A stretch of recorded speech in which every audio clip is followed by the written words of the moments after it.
Hi BookTube, it's Amy. I'm here with another In the Mail video. And today what arrived is a novel by Frederick Philip Grove, whose I'm finding out, heavily fictionalized biography I have been reading over the past couple of days. I'm going to talk about the new acquisition in a moment, but first I want to talk about his fictionalized memoir here, In Search of Myself, that I've been reading. And I was certainly getting hints that it was largely fictionalized, that he was certainly embellishing things. And that suspect was confirmed for me while I was looking for other novels by Grove online. And it seems that he conveniently left out his first marriage in his memoir, in Search of Myself.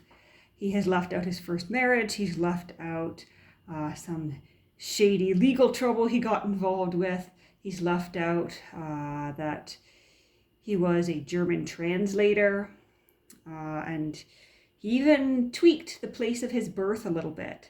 So I think he's heavily fictionalizing, heavily embellishing for literary reasons. It makes a better story. It certainly is reminiscent of some of the coming-of-age novels that came out around the end of the 19th century and into the early 20th century. But that aside, I decided I wanted to read some more of his work, one of his novels, and so I was able to find this copy of Settlers of the Marsh online for a reasonable price. And it arrived just about a day after ordering it, because it just came from a bookshop just across the river there in Gatineau. And it was actually cheaper to get this vintage hardcover than to purchase a newer paperback, which is a bit absurd, but I guess that's what's happening with his books at the moment. There was a new Canadian library from the early 2000s that I came across, and Amazon was selling it for somewhere like 60 Canadian dollars. And I'm like, that's insane. I'm not paying that much for a new Canadian library. And so I went with this one instead. It came just from across the river, bookshop. Let me just pull this out, the receipt here. Expéditeur Livresse on Musette Street in Gatineau, Quebec, just across the river there. Book description: owner's name, small call number handwritten inside, stamp of Maurice Forget, a light wear to publishing binding. So yes, just as described, we have previous owner's signature. Somebody's personalized stamp here, which is kind of fun. Call number up here. And so it was either part of a small library or someone just had really strange habits, because this seems like somebody's personalized stamp, for their own home library. But this, a call number, indicates that it was part of a formal library. But as you can see, we don't have any other indications that it's a library discard. So that's a little puzzle.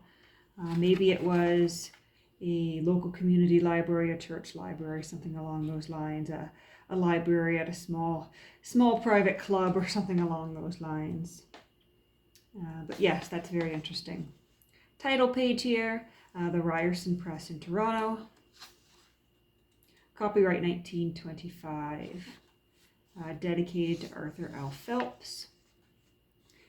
Table of contents: Mrs. Lund, Niels, Ellen, Mrs. Lindenstedt, Bobby, and Ellen again. And I don't know much about the plot of this book, but I do know that when it came out, people were a little bit scandalized. They thought it was crude, they thought it was explicit, but not too much, because despite that, it was still published, it was still widely available, so it wasn't censored or anything. I just guess people with more sensitive perceptions were not a fan of it. So there we go. I have some Frederick Philip Grove to read, and I'll continue to discern his complicated legacy in life and try to figure out what is fact and what is fiction, and continue on with my reading here. And it is nice to have a hardcover to match the other hardcover rather than paperbacks. And I do have one more novel of his coming. I also ordered, I think it was Fruits of the Earth, because although I did read that one several years ago when I was in the early years of my undergraduate degree, I think, I really recall nothing about it. The good thing is that I don't recall disliking it. And so it's quite likely that I will like it when I reread it again. And it's also quite likely that as soon as I begin to read it within a few pages, it'll all come back to me, as often happens.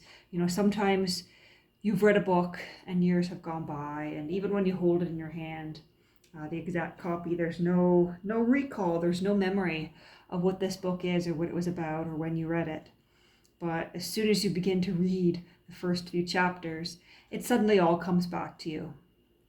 And I have the same thing with TV shows. I'll be watching something and I'll think, how do I know what's about to happen next? And sometimes the only explanation is, well, this aired in 2011 and I was watching this other show, The Mentalist Castle, in 2011. And I think this show aired either before or after the show I was watching. So one evening I must have decided to sit through an episode of this show. And I've seen this, but I have no recollection of it. And so yeah, the same is true of books as of TV. So that's what's in the mail today.